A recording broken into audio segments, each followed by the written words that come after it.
আন্দোলন এই পেশি সরকারের বিরুদ্ধে 12, 13, 14 যে আন্দোলন হয়েছে, এই আন্দোলনে সাতক্ষীরার পরে সবচেয়ে বেশি উত্তপ্ত নির্যাতিত জনগণ ছিল লাকসাম আন্দোলন।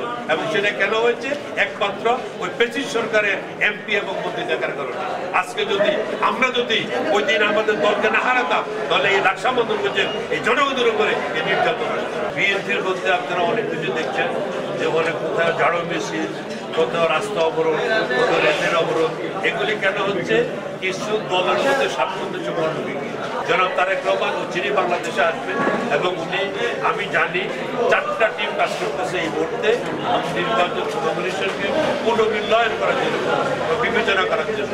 তারেক রহমান তার যে উনি যে গত আন্দোলন মাস্টার মাইন্ড, ওনার মধ্যে যোগ্য নেতা, যিনি এত 17 বছর দেশের বাইরে থেকেও বিএনপিকে বিচ্ছিন্ন হতে দেয় নাই, কোনো বাক হতে দেয় নাই, বুকে আঁকড়ে রেখেছেন। উনি ওনার দলকে আঁকড়ে রাখবেন, সঠিক তথ্য নিয়ে সঠিক সময় সঠিক নেতাকে নির্বাচন করার জন্য।